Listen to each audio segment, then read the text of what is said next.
तो कल की कथा में हम सभी ने बहुत भावपूर्वक गोकुल में अक्रूर जी का स्वागत किया। अक्रूर का तात्पर्य कि जो क्रूर न हो, जो कठोर न हो। ये जो नारियल है ना, ये नारियल अक्रूर है पर देखने में क्रूर है। नारियल हम लोग भगवान को चढ़ाते हैं ना, पता है क्यों? आपके तो क्षेत्र में बहुत नारियल चढ़ाया जाता है, पर कभी विचार करो कि ये नारियल क्यों चढ़ाते हैं, इसके पीछे का रहस्य क्या है?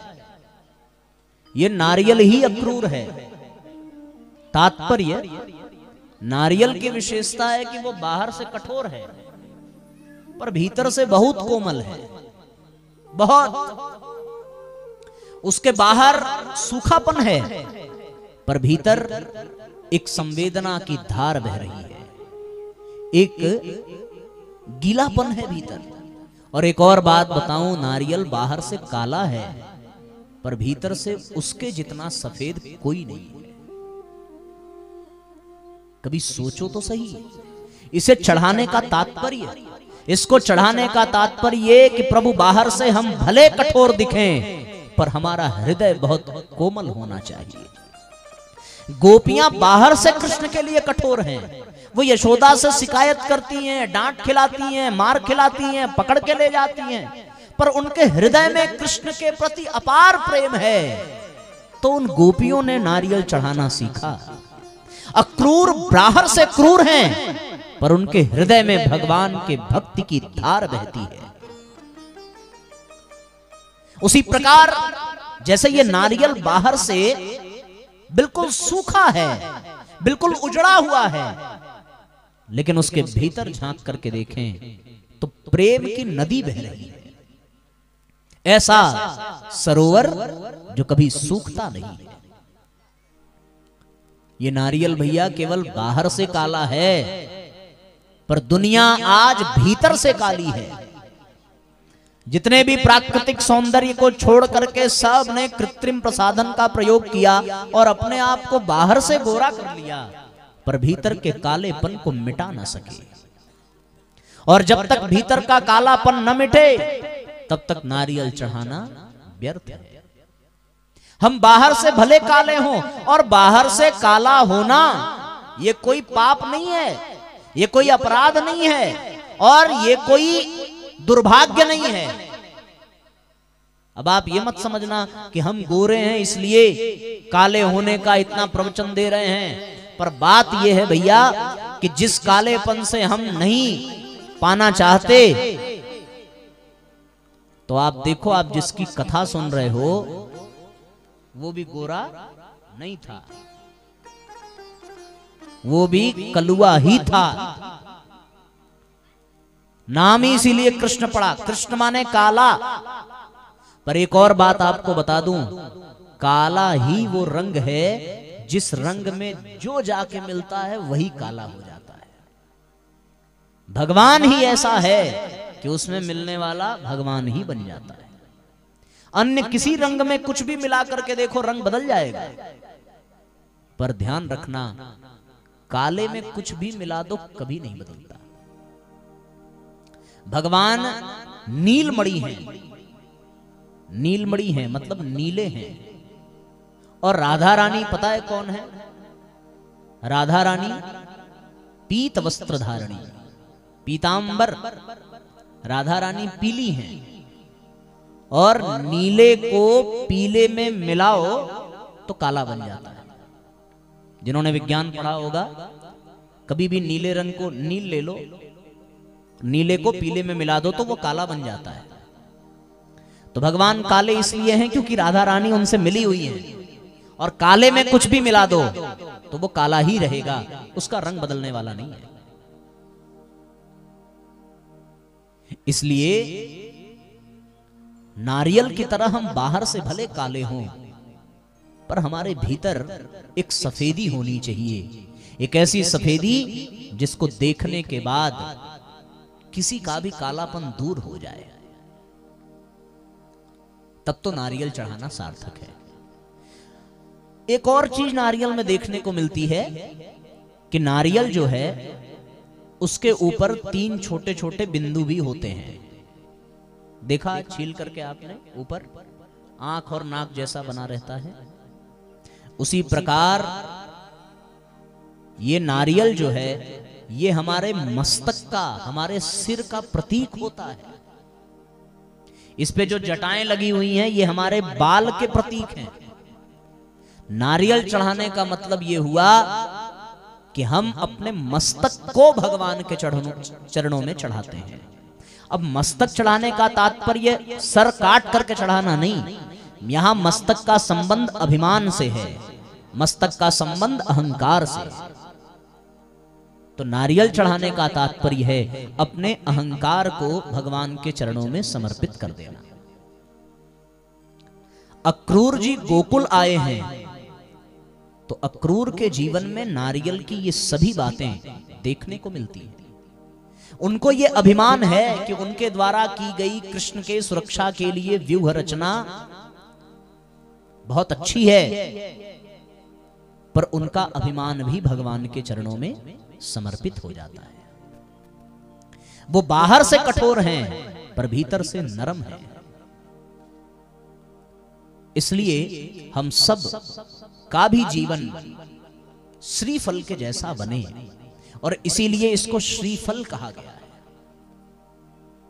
श्री माने भाग्य, श्री माने सौंदर्य, श्री माने संपत्ति, सब कुछ इस नारियल में है। और इसको भगवान के चरणों में समर्पित कर देने का तात्पर्य तेरा तुझको अर्पण, इसलिए नारियल चढ़ाया जाता है। अक्रूर जी गोकुल में आए, भगवान ने अक्रूर जी से कहा कि काका हम सब आपकी प्रतीक्षा कर रहे थे, आपका हृदय बड़ा शुद्ध है, ऐसा भगवान ने कहा है नारियल की तरह। आपको यात्रा में कोई कष्ट तो नहीं हुआ? सुना है कि मथुरा में रिश्ते से हमारा मामा लगने वाला कंस, मतलब मैं मामा मानता नहीं हूं, रिश्ते से मामा लगने वाले कंस ने बड़ा अत्याचार फैला करके रखा है। उसने हमारे माता पिता को भी बंदी बना करके रखा है। मैं कब से प्रतीक्षा कर रहा था कि आप सब में से किसी एक से मुलाकात हो जाए कि मैं उनको मुक्त कराने की योजना बना सकूं। ये मेरा दुर्भाग्य है कि मेरी वजह से मेरे माँ बाप को जेल में रहना पड़ रहा है, जिनका कोई अपराध नहीं है, जिनने कोई पाप नहीं किया है, और उसको वो कंस इतनी यातनाएं दे रहा है। अब आप आ गए हैं, मैं आपके साथ चलूंगा और अपने माँ बाप को उस कष्ट से मुक्त करूंगा। अक्रूर जी ने कहा, कन्हैया हम तुम्हारे काका बन करके नहीं, हम कंस के दूत बन करके आए हैं। कंस को यह संदेह है कि तुम्हारे ही हाथों उसकी मृत्यु होने वाली है, इसलिए वो तुम्हें बुला करके छल से तुम्हारा वध करना चाहता है, क्योंकि वो इस समय यदुवंशियों का बहुत बड़ा शत्रु बन गया है और यदुवंशियों को वो मिटाना चाहता है। भगवान और बलराम जी मुस्कुराए, कहने लगे कि फिर विलंब किस बात का, हम तो चलने के लिए तैयार ही बैठे हैं।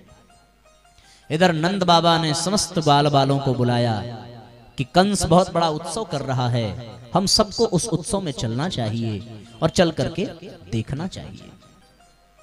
अगले दिन सवेरे तैयारी हुई और तैयारी ऐसी कि भगवान गोकुल से विदा हो रहे हैं। मां यशोदा समस्त गोपियां विलाप करने लगी जब उन्होंने ये सुना कि कृष्ण वृंदावन छोड़ करके जा रहे हैं। उन गोपियों को, उन ग्वालिनों को, मां यशोदा को, मां रोहिणी को, नंद बाबा को भगवान कृष्ण के बचपन से लेकर के अब तक की सारी बातें स्मरण आने लगी कि कैसे कृष्ण घर घर जाते थे, कैसे माखन चुराते थे, कैसे अटखेलियां करते थे, कैसे माखन के लोभ में गोपियों के कहने पर नृत्य करते थे, कैसे उन्होंने गोकुल को और वृंदावन को बार बार असुरों के प्रहार से बचाया, कैसे उन्होंने ग्वाल बालों के साथ गायें चराई, कैसे उन्होंने गोपियों के साथ महारास किया। वो सब घड़ियां याद करके वो गोपियां विलाप करती हैं। आज गोकुल में चारों ओर कष्ट ही कष्ट है। आज गोकुल में सर्वत्र दर्द ही दर्द है। ऐसी परिस्थिति में भगवान उन लोगों को समझाते हैं, उनसे निवेदन करते हैं कि विलाप मत करो, मुझे जाना ही पड़ेगा। पर कोई मानने को तैयार नहीं होता। अब जिसका पुत्र, जिसका मित्र, जिसका प्रियतम भगवान कृष्ण जैसा हो, उसे कौन विदा करना चाहेगा? जो सबके प्राण हो, जो सबकी आत्मा में विराजमान हो, उस आत्मधन को कोई कभी जाने नहीं देना चाहेगा। भगवान सबसे निवेदन करते हैं, सबसे प्रार्थना करते हैं, एक ही प्रार्थना, मैया अब मोहे जाने दो, जाने दो मोहे मथुरा जाना। मैया अब मोहे जाने दो, जाने दो मोहे मथुरा जाना।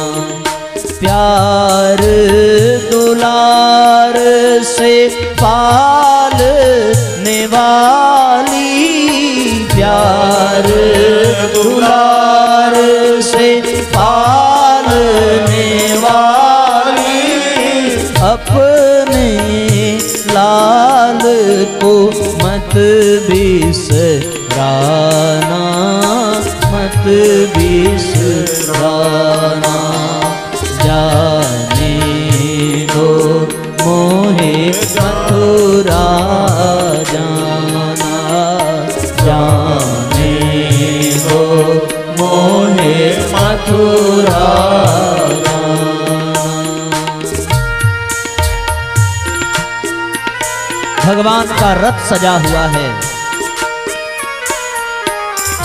पूरा गांव घेर करके खड़ा है। गोपियां अलग रो रही हैं, ग्वाल बाल अलग रो रहे हैं। यशोदा और यशोदा के साथ अन्य जो माताएं हैं सब विलाप करती हैं। कोई नहीं चाहता कि कृष्ण छोड़ करके जाएं। हर आंगन मेरी एक माँ है, सबके संग हैं जन्मों के नाते, सबके संग हैं जन्मों के नाते।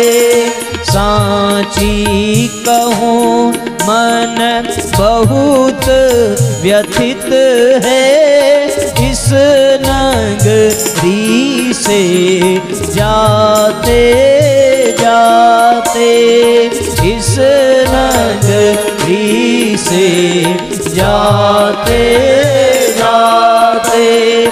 मिलना बिछड़ना संजोग की बातें, मिलना बिछड़ना संजोग की बातें। पर नहीं टूटेगा स्नेह पुराना, पर नहीं टूटेगा स्नेह पुराना। जाने दो मोहे मथुरा जाना,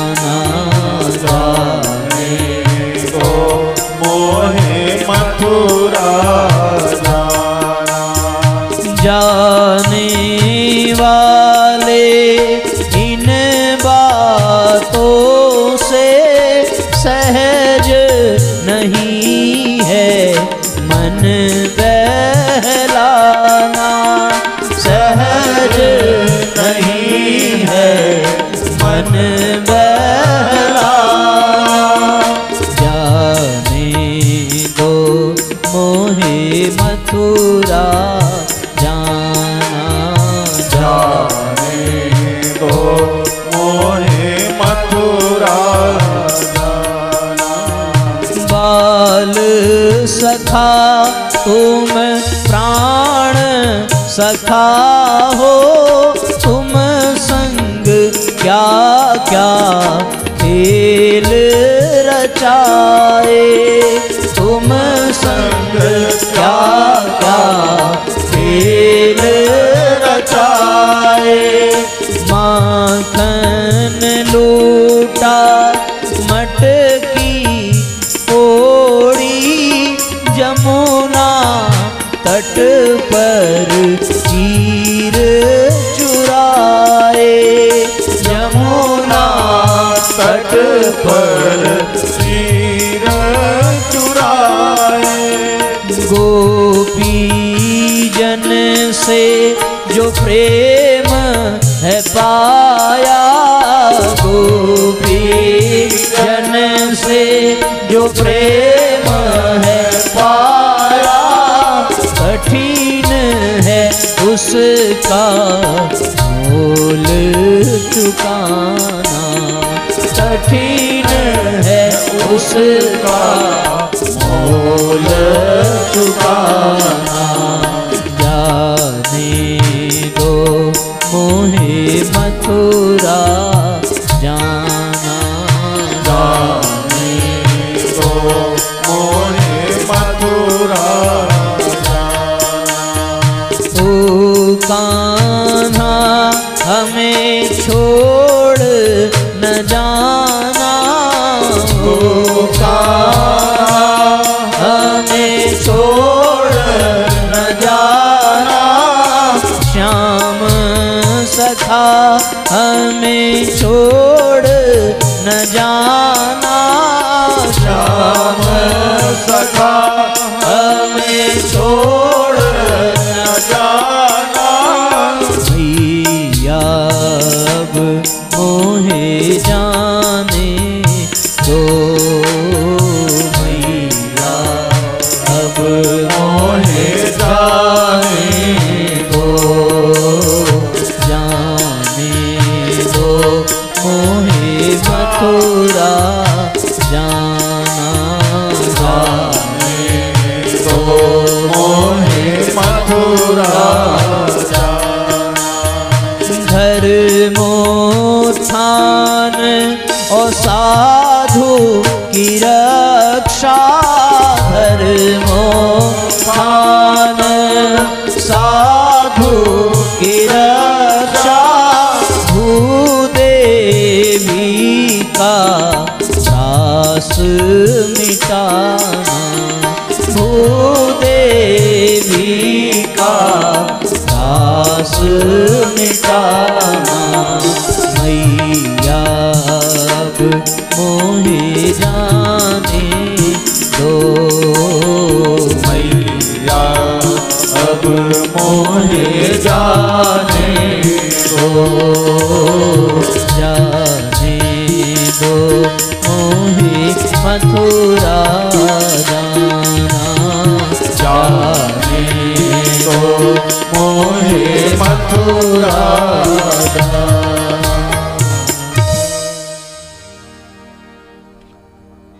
विलाप करते हुए सभी सखियों ने भगवान को विदा किया। भगवान यमुना तट पर पहुंचे। यमुना तट पर अक्रूर जी की निरंतर भगवान के रक्षा की चिंता ने भगवान के प्रति इतना तन्मय कर दिया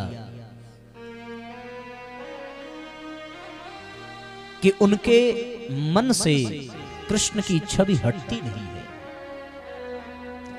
उनके इस कर्मयोग की साधना को देख करके प्रभु अत्यंत प्रसन्न हुए। जैसे ही यमुना तट पर जाकर के अक्रूर जी ने यमुना में स्नान करने के लिए यमुना में प्रवेश किया, डुबकी लगाई, भगवान ने अपनी योग माया के प्रभाव से अक्रूर जी को अपना चतुर्भुज रूप का दर्शन कराया और ये संदेश दिया कि जिसकी आप रक्षा करना चाहते हैं वो सारे जगत का रक्षक है। आप हमारी रक्षा के लिए जरा भी चिंतित न हो, मैं स्वयं समस्त धरती को सुरक्षा प्रदान करने के लिए ही अवतरित हुआ हूं। भगवान कृष्ण बलराम जी के साथ चतुर्भुज रूप में शेष सैया पर विराजमान होकर के अक्रूर जी को दर्शन देते हैं, उनकी शंका का समाधान करते हैं। अक्रूर जी भाव विवल होकर के प्रभु के दर्शन कर भगवान की स्तुति करने लगे, भगवान की चरण वंदना मंगलाचरण करने लगे। तत्पश्चात स्नान पूर्ण करके सब मथुरा की ओर प्रस्थान करते हैं।